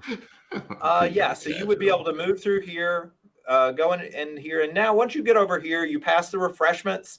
And now it's all starting to click. You remember how that map was laid out before Okay. when all the plans were being made. You So- sort of are circling around, and you finally find a stairwell or a door that will lead down into the stairwell. So this is where you are now. I'm going to What do you wanna radio do? guys. Yeah, guys, this is a Hammerhead. I am go for the heist. Okay. So you hear the call coming through the radios, and yeah. So let's he get goes through the this door. wing dingy thing party going here, guys. All right. Yeah. We'll remove Peter. Y'all don't know where he is. You don't know where Hammerhead is. Okay, we'll back up to here. So, yeah, you're looking around, and right as you're about to make your move towards this older lady here, you feel someone or something tug at your sleeve, Rocket Racer, and you turn, and the incredible redhead that was talking with the gentleman you know, Peter, has now come over and begins to make conversation with you. And I'm not going to do the voice because we have an expert at this sort of thing with us here tonight. No. So, Jason, my this is God. your moment to shine. All right, here we go. Hey, baby. Mr. Tall, Dark, and Chocolate. I'm Mary God. Jane. My date went to get me a little snack. But I think I'd rather have a bite of a Reggie bar than a crab cake, if you know what I'm saying. All right. Rocket Racer, response. I take your breath away, baby. You got nothing to say. You absolutely did take my breath away, but I'm telling you, like, if you want to get a little frisky, I'm thinking like, maybe I can have some action with you and that kind of hot older lady over there if you want to help me out. I don't share, baby. I'm not the sharing type. While my boy's over there playing with some other boy, why don't we just go and, we find a little quiet. Rocket punch in the together. face. I'm kidding. I'm kidding. Domestic violence is not funny, people. An awkward conversation is happening over there. So while that's happening, Hammerhead, we're going to cut back to you. We'll do a little cut scene here. You have come down the stairs, and you are right here by these doors. What would you like to do? You know that leading to the left, the door on your left will go out to the loading dock. The door straight in front of you will open up into the storage area beneath the main part of the museum. Okay. Can I open it up and check to see if anybody else is in there? Just kind of Yes, slightly. you may. All right.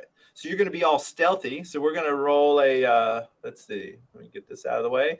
So we're going to say, yeah, it's another agility roll for you. So what is your agility again? It's probably 10. 4, right? 10. Oh, 10. Before you do that, can you bring that map up again real quick? Oh, sure. Because So I'm he has thinking, come because from he's right got to here. he's got to get to the equipment room, right? No, He security does office. have to get into the equipment room, but Oh, he The doesn't know equipment what's on room the is other where you side got of to this plug door. the thing in. See, what I'm Mhm. thinking is that security office, I want to avoid that. Like, Mhm. because you're corporate, you can phase through walls. You could phase into that office. You could phase into that closet, and then you could phase into that equipment room. And you could avoid that security office I don't altogether. like him, but that's a very good plan. Yeah. Okay. So yeah, Hammerhead radios to you guys, tells you where he is, and then Mirage will give him that little, hey, make sure, you Okay. remember that you can phase through walls, basically. Yeah. Oh man. yeah. See, I totally forgot. I'm Hammerhead. All right. So what would you like to do, Hammerhead? Because like but he you're could gonna check actually through phase through this wall right here. I'm pointing at. I'll go ahead and ghost up Uh-huh. and get my way into the equipment room. Okay. Let's see. You're either going to have to go out here into the loading dock and go up through whatever this is. This is the library, is the building next door. Or you're going to have to go out here into the warehouse storage area and then go over and do it that way. That's what I would Yeah, do. that's what I'll do. Yeah. Okay. So you ghost up. You go through the door here. You don't see signs of anybody out there. Okay. And Make my way. so I'm assuming you're proceeding with the plan. Yep. I'll go find the equipment room and go ahead and place what I need to do. Okay. So you go through the wall. This door is closed. So you're alone in the equipment room. You reach down for the device. It is not with you anymore. Uh-oh. Because it can't phase. It's on the floor outside. I thought it could. Anything that So I'm you guys holding. hear, uh-oh. Oh. Well, and I will say, Hammerhead, it now occurs to you that you can carry objects with you, but you need to intentionally try to turn them intangible with you. Okay. All right. Well, I'm going to phase back and go back in.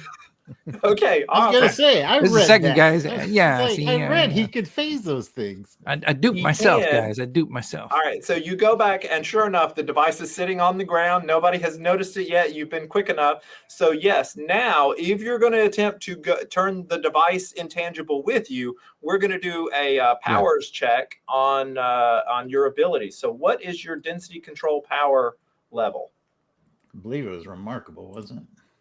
Density control power level. You have a superpower. Yeah, it's remarkable. Okay. All right. Which so one he's is going to that? be on the remarkable. Ghost form. And Oh, yeah, for your ghost form. 3. See, this is why I should be ringleading this thing, man. Goodness gracious. Okay, I'm the only one that so- can roll around here. You've so Oh what my happens God. is, These rolls. yeah, you broke it.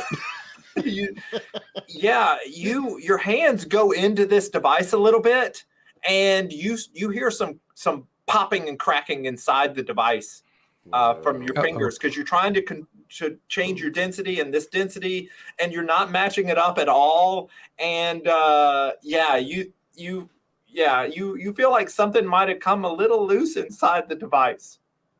oh no! I want to radio the guys. Yeah. Okay, See, what do you tell them? Yeah. See, ran into a little issue down here. We're gonna have to go to Plan B. Sounds like your smash and grab plan Yeah, originally. we're gonna have to go to Mirage, was the way Plan. go. We're I gonna think have to we're go ready to Plan just take S. this thing now. Are we all agreed? Okay, go to Plan while S. that's going on, I'm going to roll a dice roll here for no reason whatsoever. Just ignore that I'm rolling. I rolled in the yellow. That's great for me. Yeah. Okay, so you're back rolling upstairs. great for yourself. Oh. Yeah, back upstairs. Oh boy. So yeah, while you're being sort of detained by this girl, he finally finishes his thing. He gets off the stage over to here. And let's see, 1, 2, 3, or 4. Let's just see which quadrant this will be in. All right, that's in the third. So 1, 2, 3. All right. Let's go back over to the map. All of a sudden, Oh boy.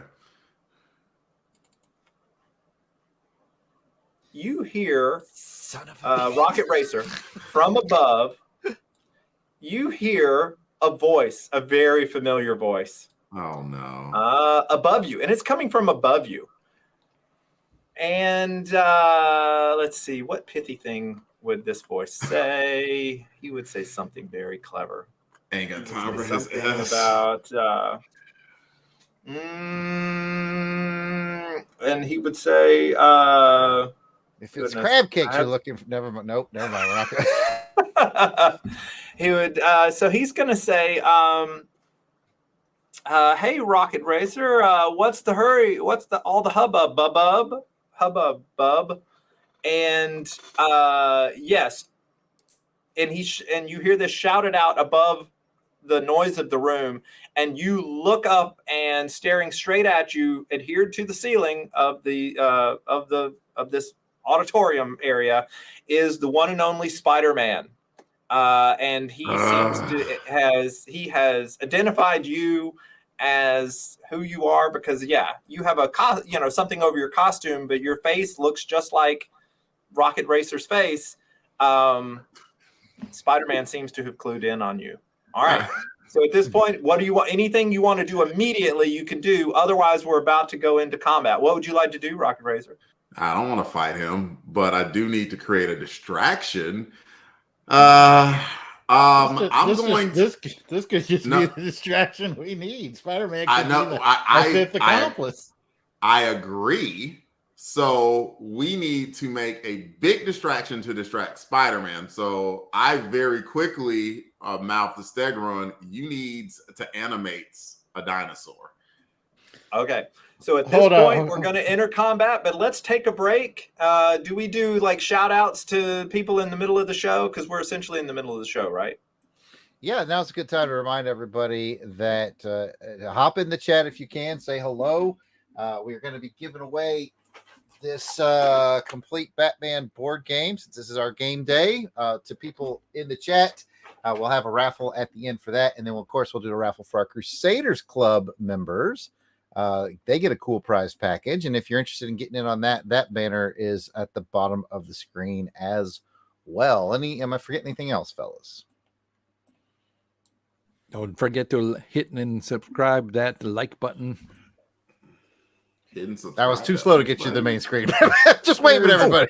Yeah, see, don't forget to hit and subscribe that like button, y'all. That impression is getting worse and worse. It's not improved. Like, where are you going with that, gangster? Thanks for some say y'all. Depends on where they're from. Alabama gangsters. Yeah, stop giving me the stink eye there. I guess my question is, did we have any other giveaways we wanted to talk about? I'm not sure where those cards are. If there's cards involved. I've written down every cards should be coming to your house in the mail. Okay, well then that'll be an after action. All right, back to what we were doing. And I've written down all the names of people who commented. Okay, you're writing that down. Awesome, good, because there will be drawings and giveaways and lots of awesomeness. Okay. Yeah. So I think we'll have some special cards for everybody that commented and joined us today. Unfortunately, we don't have them to show you because I guess they're in transit from Pat's house to Elvis's house. But anyways, they're all signed by all of us, and they're wonderful cards that Auburn Elvis made. And we will. They look a lot like that. Yes, they basically look like that. Yes, they have the cover art of tonight's adventure, and we've got several of them 4x6s that we've autographed all of them, and we'll be sending them out to people. Yep. Well, we've got a list of everybody who's said hello in the chat, so we'll send you one of those. All right. Thanks we'll get it all together eventually. And back to Auburn Elvis in the action, I suppose.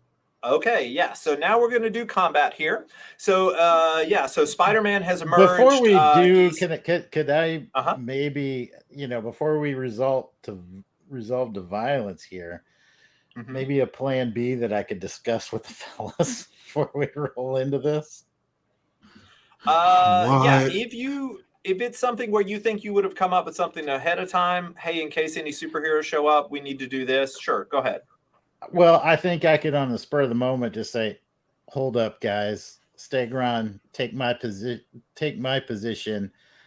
I'm going to change use my illusion ability to change myself into something into somebody with a suit.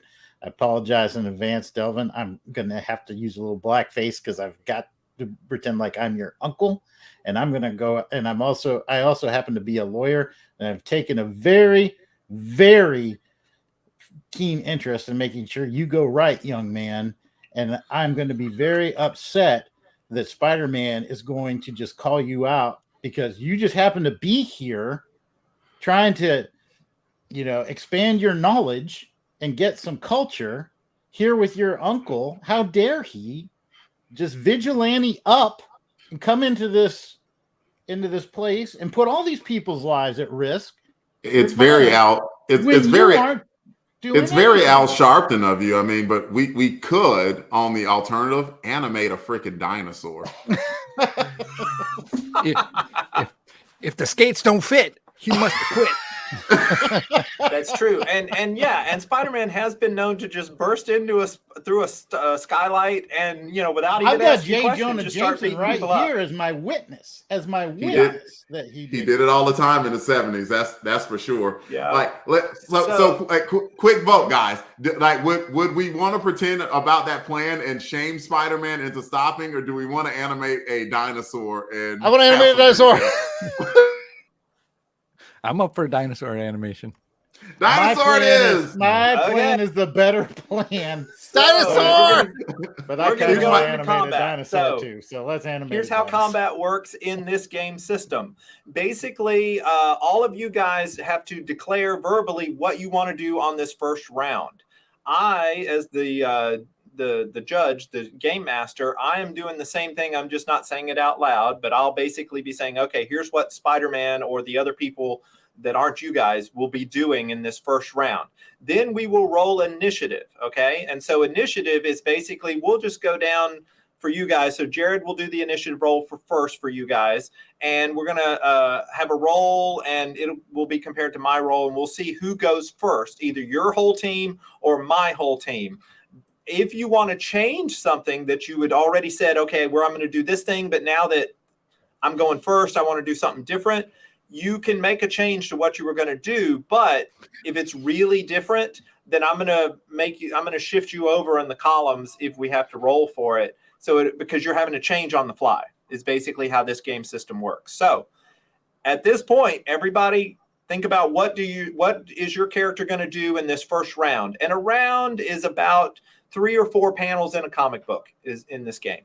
So we'll start at the top of the order with Stegron. Dr. Stegron, what is your character going to do now that it seems like combat? I'm going to animate a damn dinosaur.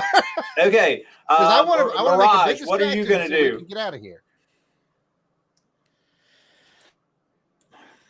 Well, I think probably the best thing I can do is hopefully maintain that illusion so that Stegron can animate a dinosaur without revealing himself to everybody. Okay, all right. So you're not going to let him turn. Okay, you're not going to let it be known who Stegron is. So this dinosaur will just pop up, and potentially nobody will know who did it. Excellent. That's my plan.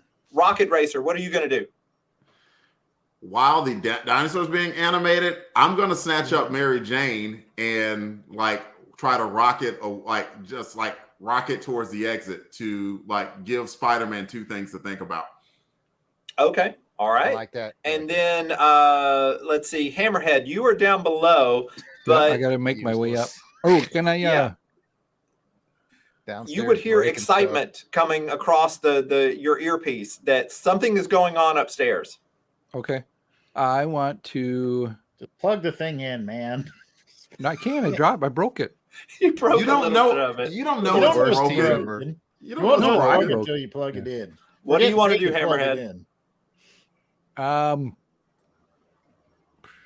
What's more important is whoever hired us doesn't know we broke it. So all we have to do is plug it in. Correct. And if it doesn't work, it worked when we had it. It worked when we had it.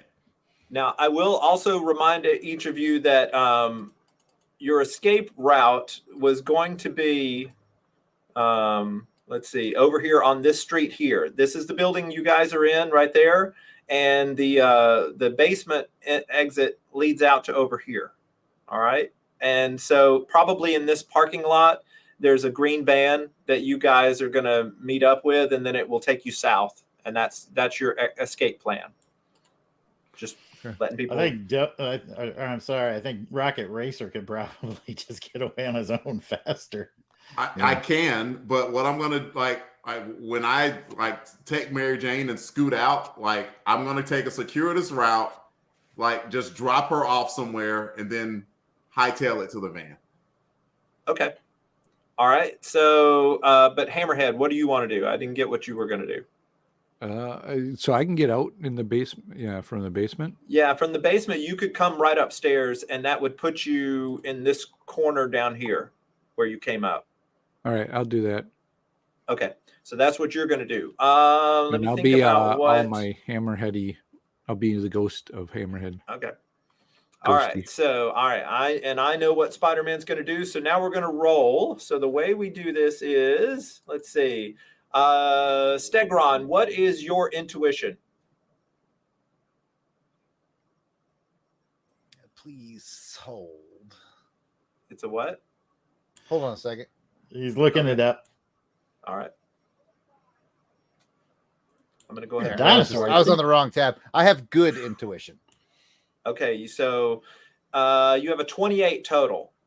My side, doesn't roll much better, but my intuition is much higher. So we're going to go first. So my side goes first. So here's what happens in the room. When Spider-Man appears, J. Jonah Jameson freezes and gets very angry, shouts, you wall-crawling menace. Marla is, let's see, why can't I edit? Oh, there we go. Edit. All right. No, sorry. All right, so Marla will be, why won't it let me move Marla? Edit. There we go. I'm going to go on record saying my plan was better. All the other random people start to scatter, okay? Mary Jane looks up at Spider-Man and then sort of looks over at you. This guy and his date that's too young for him, he starts to move away. Winston Fisk says, "Come, Vanessa, this is beneath us." And he ushers her away, puts his body between the room and her, and these two dudes move to sort of get in front of him. All right. And Spider-Man is going to do something fancy. He's going to fire his webbing at Rocket Racer here. And we're going to roll and see what he gets. That motherfucker going to miss. That's what he's going to do. He's going to miss. We'll see. We'll see. Let's see. Oh, is he going to use karma? He's going to use karma. Okay. I'm going to spend some karma on this. I'm sorry, man. I don't want to miss. So another thing that you can do in the game, or a thing you can do in the game, is you can use karma to impact your roll. If you declare, you have to do it before you actually roll the dice, and you get to spend karma. And Spider-Man has a lot of karma, so he's going to spend it to influence the dice.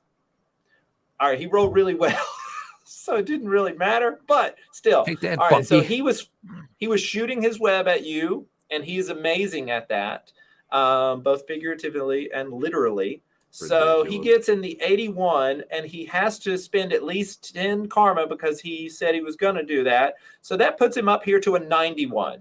He is now in the red. So Rocket Racer, and actually he's doing a special ability that he has with his webbing. He's going to do what's called a power stunt. He webs you, okay? Only he doesn't entangle you, but a web line is now attached to your chest, and he's now going to yank you off, or attempt to yank you off of your feet, and he's going to roll again, and he's going to spend karma again. Gets another 72, which is up to an 82, and he's amazing at this. All right, yeah. So basically what has happened is you're not wrapped up, but you are connected. There's a web line that's connected to you, and he has just yanked you off your feet and has thrown you on top of this dinosaur skeleton. And let me subtract 20 karma from his karma count. Pardon me while I do that. Okay, so he's now got 20 less than he had before. All right, so back to our game here. So now you are now on top of this Tyrannosaurus Rex. Lord. Yeah. All right. And where are we? Bum, bum, bum, bum, bum. Okay. Yeah. That is what he does. And yeah, everybody else is sort of fixated on that. Now it is you guys' turn. So you can go in any order, but if you're substantially changing what you said you were going to do, it will be more difficult, whatever you're trying to do. I say I All right, animate. who wants to go first? I say I animate this dang dinosaur like we said, even though rocket racers. Okay. Which dinosaur skeleton? You have 3 options that you could sort of see. You could move out and fire at any one of them. Oh, okay. Okay. So I thought my line of sight was such that I could just hit the T-Rex, but if I'm allowed to move out a bit, you're allowed to move out if you would like to. Yeah. Yeah, I'll move out a bit. I would recommend that Jason steal the gem while all this is going on, because that's what we're here for. And he's got the briefcase. But that's up to Jason, I guess, on his turn. Meanwhile, okay, then for the safety of Rocket Racer, even though I genuinely don't care about humans, I'll be a nice dinosaur, and I'll tip to make the Mosasaurus come to life. All right. I'm not even going to make you make a roll on this. The Mosasaurus is a swimming dinosaur, and you would know that. That's not going to help me. All right, so this Spinosaurus is a land one that I think it's vegetarian, and then the T-Rex is the land-based one. I know those 2 dinosaurs. I just don't know from Mosasauruses. Okay, so let me do a land-based one. Can I? Now, I mean, you could still do the fish one. It's just going to be a different result than flopping around. Exactly. Yes. Can I just make a quick animate? Recommendation? Is like, because if you do the Tyrannosaurus skeleton, you can control it, right? Or does it like you're controlling? Right. He has the ability to control, but he'll have to do that on the next turn. And there's a chance that the dinosaur may go before him. But I mean, it'll all work. You are correct. He is the king of dinosaur people. So I'm thinking of life, and it did what it wanted to do. No, you have a special power that you can screech and control dinosaurs as well. All right, so you can kind of protect. Yeah, you can protect. All right, so you aim your. Too. Yeah, you aim your ray at the T-Rex skeleton. It seems to be a little bit larger T-Rex than what you would normally be used to, but you fire that ray, and when the ray fires, everything goes white, a flash of light in front of your eyes. And Mirage, you're trying to disguise all of this, and in fact, we're going to have you do a power roll as well. What is your your Mirage ability with your illusions? What power level are you with your illusion casting? I believe it's incredible. Let me take it. So we roll. You get a 43 on the incredible thing. So you are in the green. What? Oh, hold on, because I was going to use a little. Oh, do you want to use karma? But that's okay. You can use karma. I'll let you retro. I was going too fast for you. I'm sorry. If you want to use karma, we can do it. And no, that's fine. Okay. Well, green is good, so it's just not super good. Yeah. All right. So what happens is you see him point the ray at the dinosaur or motion his arm. You've disguised where the ray gun would be. And then he just freezes, and you don't see a beam of energy emit from his hand. You just see him freeze. So what sort of illusion do you want to manipulate to maybe disguise what's going on? It looks like he's had a seizure. What kind of illusion do I want to? So I see Stegron freeze. You see the security guard that you know to be Stegron raise up his hand as if he's either gesturing or pointing at the T-Rex skeleton, and then he freezes. So I think, interesting. Does he stop on a dime? I would say so. I guess the only thing that I would want to do is make sure that the illusion would make it look like he's in shock and hide the gun, hide the weapon, and just make it look like he's pointing at the dinosaur, like, you know what I mean? Yeah. So with a green roll, you make it look like he's maybe just paralyzed with fear. Mm-hmm. That Spider-Man is here and people are rushing about, and he's just and so you're kind of looking back and forth down to Rocket Racer. You have been jerked up. You're not wrapped up with the webbing, but you're sitting on top of the Tyrannosaurus skeleton. Do I have access to my skateboard? Yeah, it's in your equipment. Yeah, you would be able to pull it out maybe out from underneath your very cool jacket. Yeah. Okay. In that case, then I want to try and get on that skateboard and see if I can possibly rocket over to a wall. And, Okay. Any wall in particular? Ooh. You're not really near a wall, but we can make it work. I mean, since I have rockets, it could possibly. I do get what you're saying, but especially since I'm on a high platform too. So here's an idea. Maybe like go towards Fisk and those guys, and just bring Spider-Man after you, and then try to get Spider-Man tangled up with Fisk and the security guards. I actually like that idea. So yeah, I'm gonna like try and get on the skateboard, and I'm gonna try and rocket towards like the security detail of Wilson Fisk. Okay, so you launch off, and yeah, we'll say that you're able to launch towards them and head there. Mary Jane's going to move a little bit out of the way.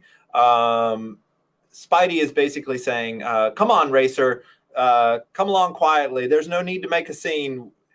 We don't want to put these people in danger."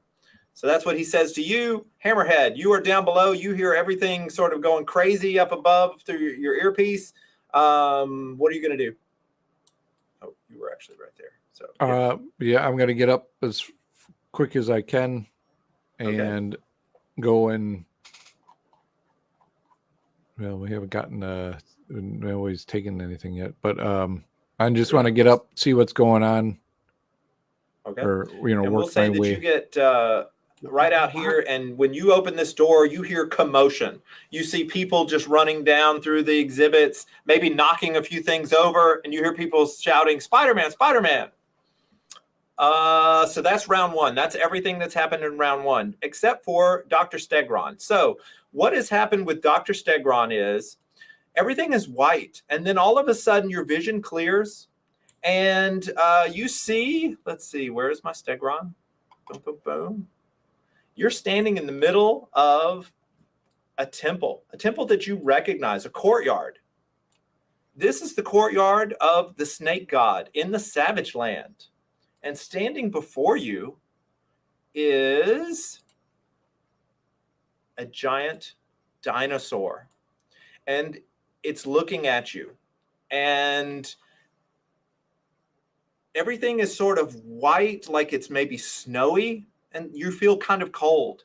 The dinosaur turns at you and starts to speak, only it doesn't speak with a voice you expect. It speaks with the voice of the shadowy figure from scene 1 who was in the warehouse. And it says, "Now, Dr. Stegron, you wouldn't be attempting to misuse any of the equipment we provided you with now, would you? You're sticking to the plan, aren't you?"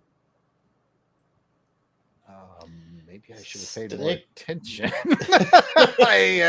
Stigrod is dropping acid. I was trying to make a distraction so we could steal the gem. Was that wrong? And he'll say, your instructions were to do this very surreptitiously. It seems as though you're not sticking to the plan. And Told you my dinosaur plan was is having better. that conversation This with is you. out the window. Spider-Man's here, man. The dino poop has hit the dino fan.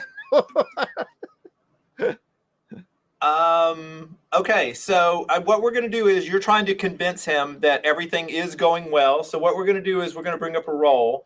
And with this is going to be a reasoning roll. Okay. My BS so what ability. is reasoning, Dr. Stegron? A remarkable 30. 30. Okay. And so do you want to throw any karma into that? No, man, I'm a lucky roller. Okay, we'll roll it. Oh my word, you are. This Holy Chapter works for me now. Oh, Wow. What the Okay, so heck? 99. Are you kidding me? Yes. He convinced that dinosaur to give up his position as the Lord of the Temple, and he is now Lord of that temple. Yes. Okay. So what happens is you start looking around and you notice every detail of this scenario. And some of the details are shifting in and out. And you see carvings around. and you've actually been to this temple, or you think you have been to what this temple represents, this seems to be a very crude representation of the temple of the snake god that is in the Savage Land. Possibly something where someone has read a book of drawings and things that somebody who may have visited there, but they've really only gotten secondhand knowledge. You notice carvings that, oh, that isn't how that carving is. I've been there. That's not really there. You also notice this particular dinosaur is a type of Tyrannosaurus Rex that is the same type as the skeleton that's in the other room that you were just in. That this is an artifact from the Savage Land as well. This is a very unique form, a mutated form of dinosaur that is legendary in the lore of the swamp people in the Savage Land. And as you're looking at it and you're reasoning with it, you think that this is all an illusion. Like, you think this might be a mind fight. Oh, dang it! Mind fights. Ah! And then come the X-Men. You have successfully started to disbelieve this illusion with that first reasoning roll. And I will just say that it becomes very apparent to you that this is all fake, and that whoever did this is not as much of an expert on the Savage Land as you are. So with that in mind, we're going to zip back over to reality into round 2 over here in the museum. Stegron is paralyzed, so we're going to skip him. But Mirage, Rocket Racer, and Hammerhead, how are you going to resolve this this next round? What do you guys want to do? Well, I think it's about time that I probably snag the jewel. I'm either snagging the jewel, or maybe if I can shake Stegron out of it at this point, if he's reasoning his way out of it. Can I Those see are that? Two separate things. You got to choose. Yeah, one. I'm trying to figure out what to do. Like, can I tell that Stegron's shaking it loose here, or he's paralyzed? He's still paralyzed. Paralyzed. So what I want to do is figure out like who's pulling this illusion, because somebody's about ready to, I'm about ready to go off on somebody. You would think that, the people that are on this crew with you, Mirage, are apparently not up to snuff. So hey, easy. That's what Mirage is thinking. That's not what I'm thinking. That's what Mirage is thinking. In that case, that's all right. All right, it's time for me to get the gem and get to the van. That's it. I've done all I can for these people. I tried to handle this in a smart way so that we could surreptitiously abscond with this stone and plant that device. But my crew is inept, as I knew it was from the beginning. I'm going to grab the stone, and I'm going to make my way over. Now, it's in a case, so what are you going to do to get it out of the case? It's in like a glass case. Well, I don't really have a lot of time. Things are going off. I was thinking I might do a smash and grab, but I do want to take... since I am pretty good with effects and everything, can I take a look at it? I want to make sure, like, I'm not going to... like a set of steel doors is going to come in and trap me in this room. You've been in this room long enough. You don't think there's anything like that it just does seem to be some safety glass that, a good hit should probably break through it. Okay. I'll probably use the butt of my pistol then to bust that glass. Excellent. You also have a metal case, just so you know. Yeah. It's true. You are carrying a metal case. You could just use that as a whatever. Yeah. All right, Rocket Racer, what are you planning on doing in this round? Since I was trying to I got on my skateboard, cascaded down. I'm hoping that the momentum of that is going to pull Spider-Man towards the security detail. Okay. All right. Yeah. So he's still attached to you sort of through that web line. So you can try to use that to maybe jerk him and reverse the hold on him, basically. All right, Hammerhead, what are you going to try to do? You've sort of walked into chaos up here. Boogada. I'm going to try to make my way to see if anybody's grabbing the gem yet. Why? Okay. Get out of there. Go to the van. You've done your part. Well, he can help out. I mean, that's a valid thing. All right, Has so he? Has he I take no responsibility for what has happened. I was given some faulty. He plugged equipment. it in. He plugged it All right, in. That's Given all some we were faulty told to do. equipment. Yeah. Mirage, what is your intuition? Your eye. Stand We're by gonna do a roll off. 1 second here. Sorry. I think. Let's see. Well, it's typical, so I'll probably want to karma that up. Okay, you're going to spend karma on that. All right. Yep. All right. So you got a 76, which is a really good roll. And if you spend 10 karma, which is the minimum you have to spend, you'll have an 86. Do you want to spend any more? I think 86 is good. That's pretty good. All right. Let's see what my side gets. All right. 43. And then let me add in 3. So I have a 73. So you're up in the 80s. You're higher than I am. So your team will go first. Mm-hmm. All right. What do you guys want to do? Do I get to do anything? Well, now, you can do it in any order, but it's those 3 people. What do you want to do? Okay. So anybody want to go first? I'll go first and get the case or get the stone. Okay. So yeah, you run over to past Stegron, who still seems frozen. You smash it, and I'm not even going to make you make a roll. What? I was singing "Let It Go" since he's frozen. Sorry. Oh, right. Yeah, he's pointing. So you smash into it with the case, and the alarm goes off when you do that. But frankly, that's just one more part of the chaos now. And you've got the gem, you've got it in your hand, and we'll say that that's what you. So you got the gem, you got the case. That's your turn. Rocket Racer, what were you going to do? Or are you still going to do that same thing you had planned where you're going to try to jerk Spidey and bring him over here near the Kingpin's goons? Correct. Okay. All right. So you're going to do that. We're going to roll a, let's see. What is your skill with this, or your, let's see. Does it say what your skill with a skateboard is? We'll let you use that skill. Let's see. Shooting, throwing. Does it say you're just an expert? If it is, we'll use your agility. Let's see. Where would I look for that? Well, let's just go. We'll say it's your agility. So, what's your agility, Rocket Racer? Agility is excellent. A 20. Excellent. Okay, and I'm going to give you 1 column shift because you're an expert at skateboarding. So you're going to be in this remarkable column here. We're going to roll. Oh gosh. Okay, you get a 6. Okay, wow. So remarkable 6 puts you in the white. So all right. So here's what happens. So you are like, haha, Spidey, you're coming with me. And you yank on it, only instead of going this way, the web line gets caught in this T-Rex skeleton, and you get whipped all around, and you go rocketing right into this wall. And you're going to take some damage. You're going to take, let's see, how generous do I want to be? You were moving pretty fast. You are going to take 20 points of damage. Now you have body armor, don't you? I believe you do. Let's see.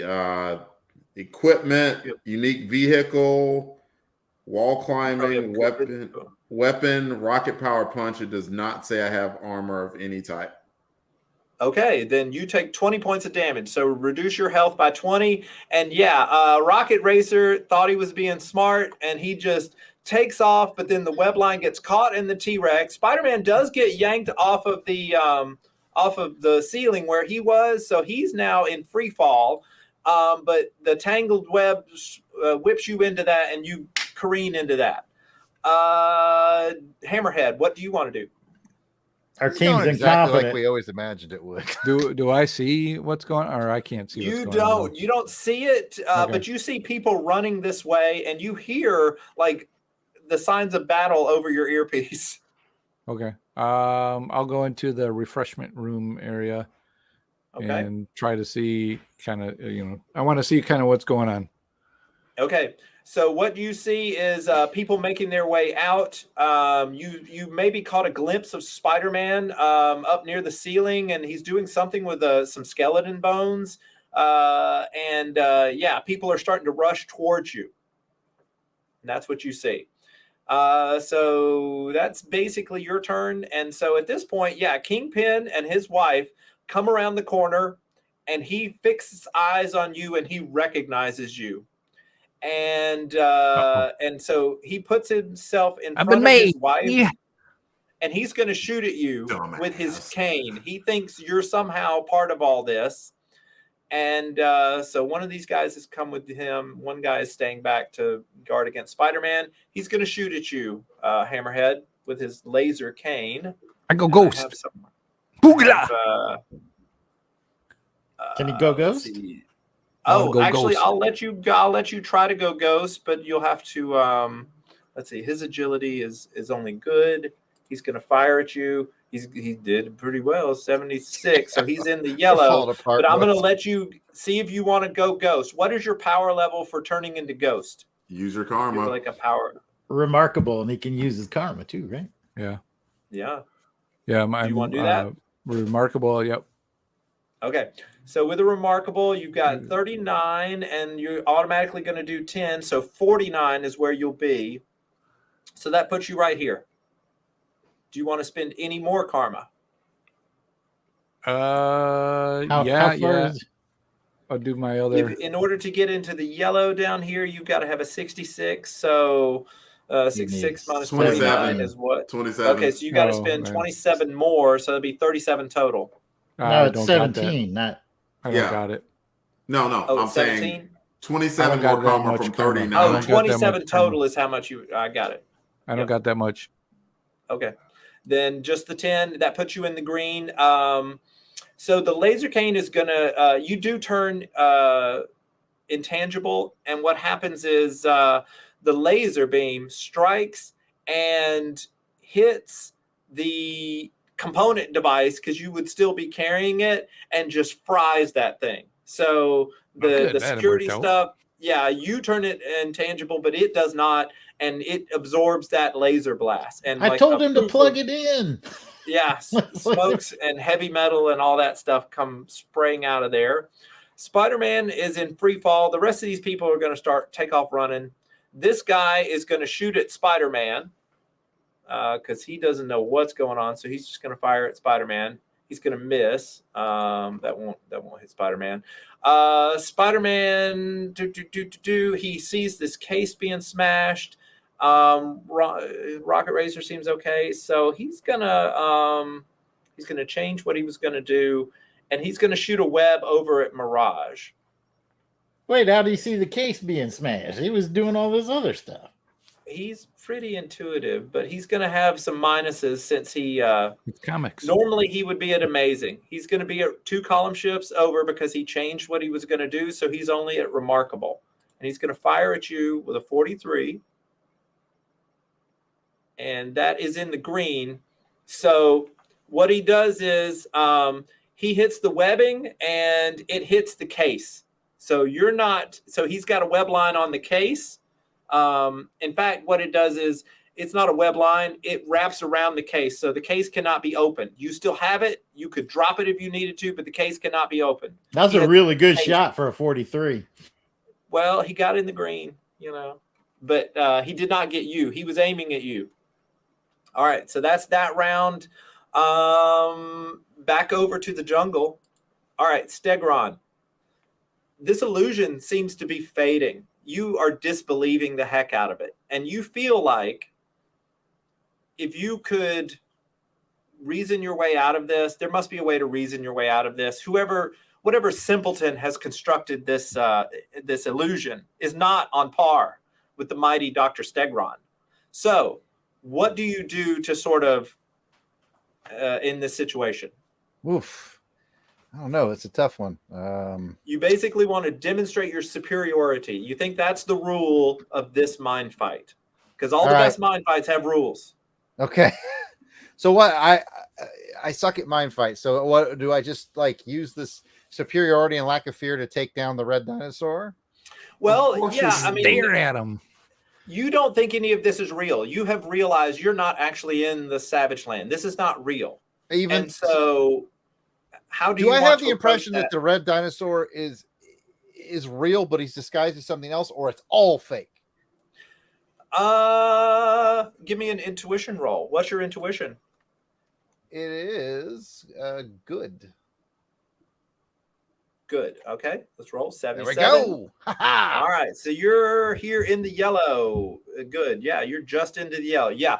You believe that the dinosaur is not real either. You think there's a person disguising themselves as a dinosaur in this illusion with you. I'm gonna knock his ass out. All right. So what do you want to do? How do you want to do this? Let me just slap that fool with my tail. Okay, yeah. So you run over here, and you know that this is not the gargantuan Tyrannosaurus Rex. So let's make an attack. What is your fighting skill? Excellent. Excellent. And okay. I don't want to mess this up, so I'm going to karma a little on this as well. All right. And in fact, I'm going to give you a bonus because you have disbelieved this illusion and you're trying to get to the heart of this illusion. So I'm going to put you in the remarkable column, and you are spending karma. I killed this fool. Oh, so screw you and your lucky rolls. I know I'm supposed to be happy for you, but I'm sick of you and these freaking rolls. I rolled a 6. A 6, Jared. Yeah. He's got the jelly rolls. Yeah, this dinosaur looks menacing, but your tail goes right through it and connects with a puny human underneath. And you slam the figure out of the illusion.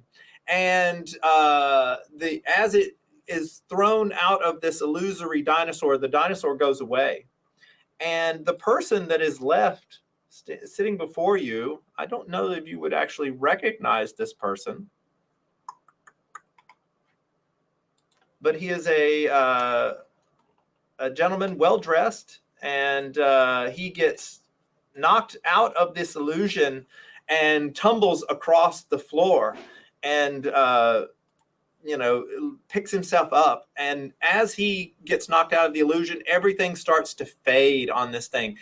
It looks like you've beaten this mind fight and you're about to be pulled out of it. Is there anything you want to do or say to this gentleman that you have just unearthed? Any suggestions, teammates? You gotta at least ask him what the big plan is, right? Yeah. What's your big plan, sucker? And he'll say, "Forgive my attempt at deception, Doctor, but I'm sure that you are aware that your reputation is not the most trustworthy, and so in running this organization, I put certain safeguards in place should you attempt to use the device which you were provided.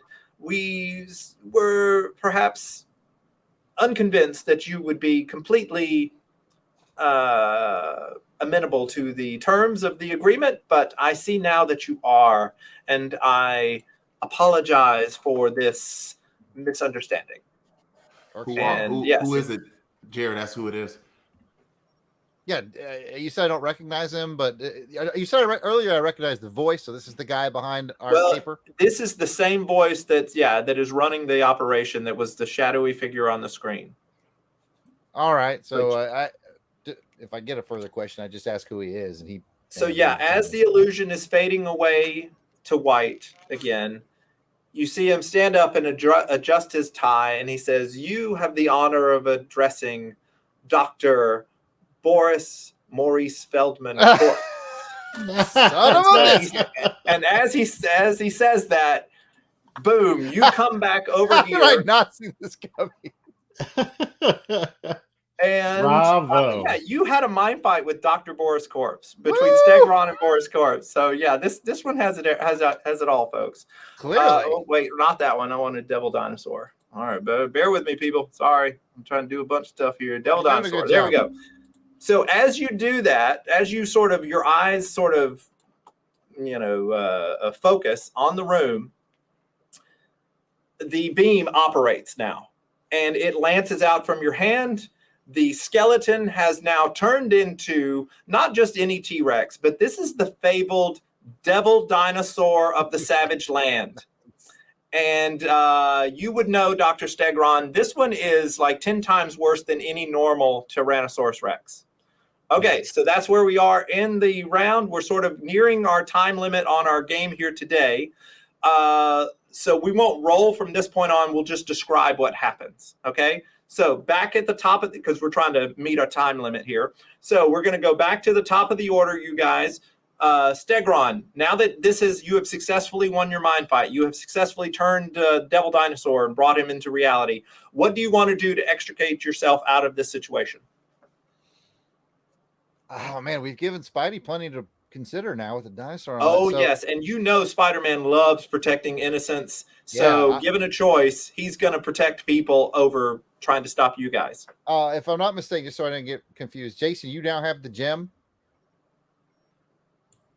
Kinda. Yeah, you notice him right next to you. He's got it in his hand. It's in the.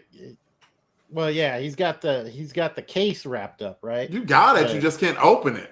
You still go away. You have the with case and you have the gem in your Yeah, other hand. I hadn't put the gem in the case. He's got the case, so I'm just Figure gonna it out later. Yeah, well, he's actually not connected to the case. You could just run away with the case. It's got webbing wrapped around it, but you've got a case and a gem and a case that won't open right now. Okay. Well, in an hour it will open. well, my whole thing then is I want to complete the mission, so I'm going to consider myself escort mission for Mirage. Like, just get Mirage and the gym out of here. So basically, I'm gonna be support to whatever Mirage does. Like, if he bolts for the main door, I'm bolting with him. As All right, Mirage, do you have any instructions for Devil Dinosaur?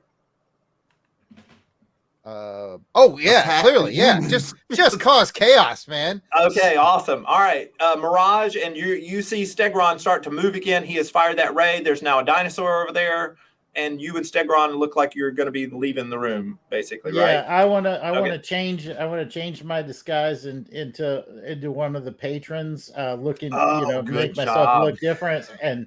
So now I'm actually making him stand out worse because I'm a big. Yeah, you know what? If we were still playing, you would get 5 karma for that. Good catch. You would get 5 bonus karma. Rocket Racer, you just clanged into a wall, but it now seems like Spider-Man has more to worry about. What do you want to do? Get the heck out of there. Yes. Get that lady's number. Is that what you said? We are in full escape. Call me, baby. I did not. I said, get the heck out of there.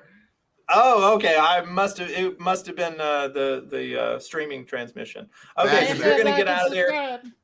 Hammerhead. Winston Fisk seems to think you're trying to, I don't know, murder him or something. Your guys are over there fighting a dinosaur. What are you gonna do with this situation, Hammerhead? What's going to be your exit out of this situation? I'm gonna go. You turned into a ghost, by the way. All right. Oh, so he can't see me. Can he see me? Well, you are visible, but a shadowy ghost. But you could go through the floor because that's one of the things you can do as a ghost. Yeah, I'm gonna go through the floor and make my way out the building, away from the dinosaur. All right. So rather than spend a bunch of time doing combat and all this stuff, we'll just sort of narrate this part of it. So what will happen is, yes, the Stegron and Mirage, you will very deftly. Thinking on your feet, you will swap your guys' appearances from security guards to look like just patrons. So you will easily get lost in the crowd and make your way out.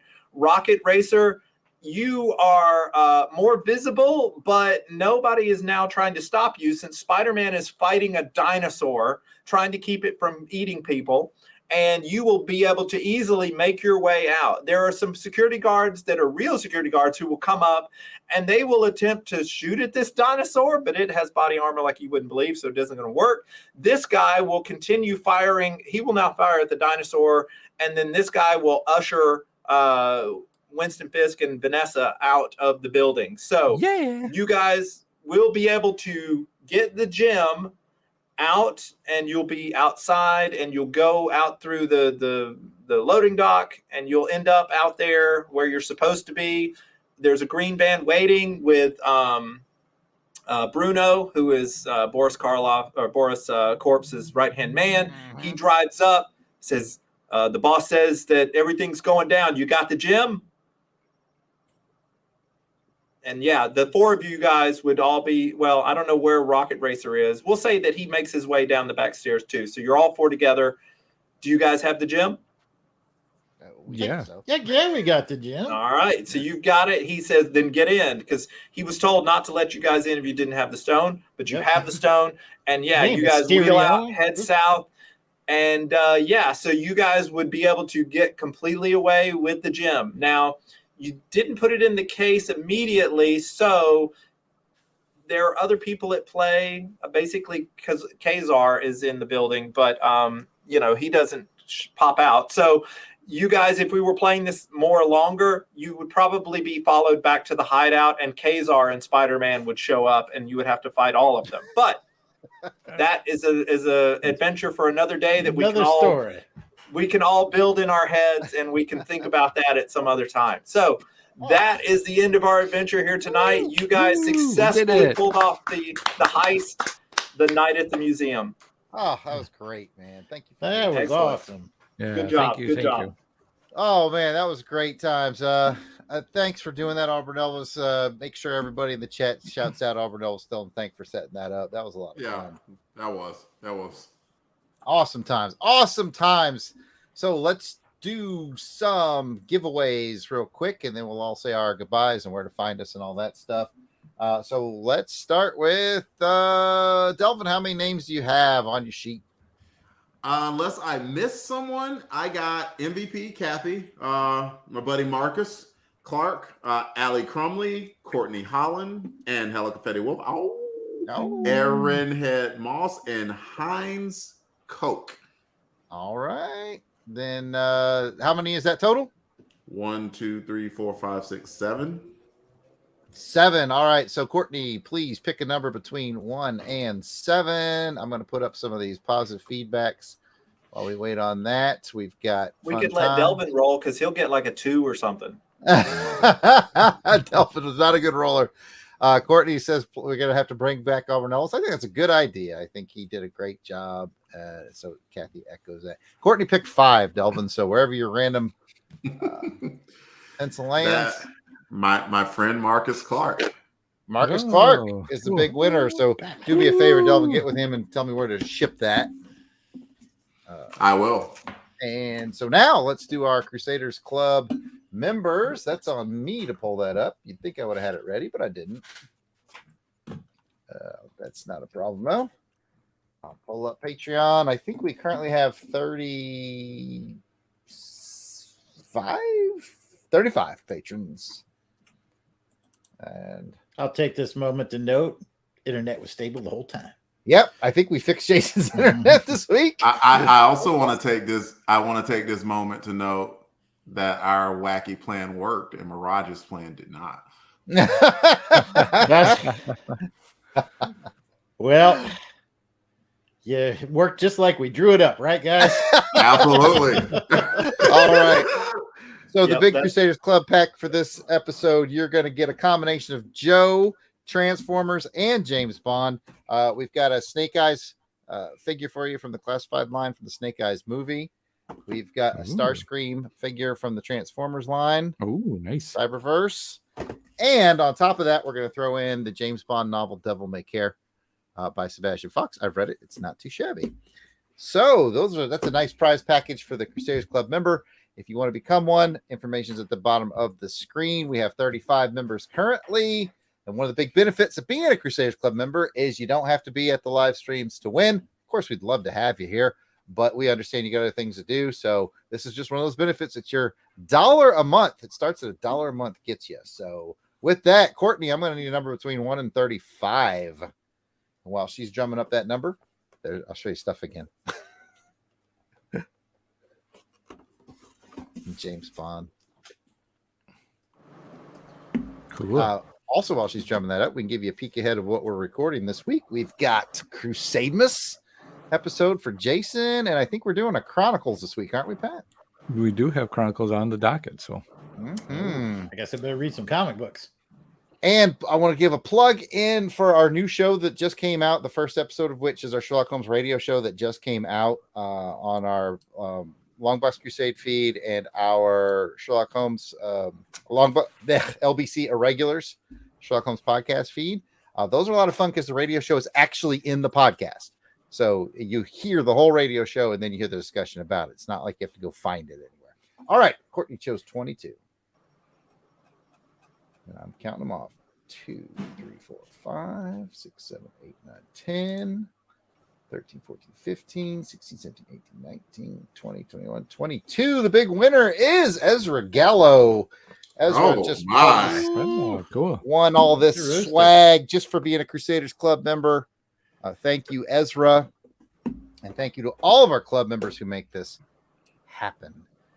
Okay, let's go around the horn tell everybody where they can find us and say our goodbyes. We will start with we'll go bottom up. So Pat, where can people find you? Yeah, see, you can find me on the Twitter at Christatos01.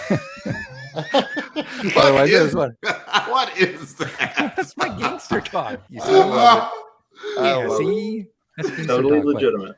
Thank you, Albert Elvis. It was fun. You can find me on Twitter, DE_RAY1977. And yeah, thanks, Auburn Elvis. It was fantastic. It was really fun. Jason. You can find me at Weasel Skull on Twitter, Jason Albrick on Facebook and Instagram, and 3 for 3. Thanks, Auburn Elvis. Had a great time. Of course, I'm at Yard Sale Artist, Twitter, Facebook, and Instagram. It's all at Yard Sale Artist. You can check out my wares at www.theyardsaleartist.com. It's all about Auburn Elvis. You put together an amazing product. Clearly, once again, you don't have anything. You had tokens, you had maps. Everything looked great. We are definitely going to have to do this again. Yeah, fun You time. were incredibly good game master. You put up with our shenanigans. Thank you so much. And let everybody know where they can find you and follow you. Yeah, I'm on Twitter as Auburn Elvis, but you could just go to sportsillustrated.com and search for the word equestrian, and you will see my work because I actually write for Sports Illustrated. So yeah, He's not horsing around, folks. I say thee nay.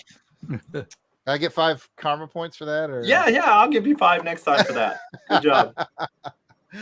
I say awesome. nay. Well, thank you to everybody in the chat. Thank you to our Crusaders Club members. Remember, if you want to become a member, go to patreon.com/Longbox Crusade. Check out Longbox Crusade on your favorite podcatcher. And bye. Bye. Everybody act froze.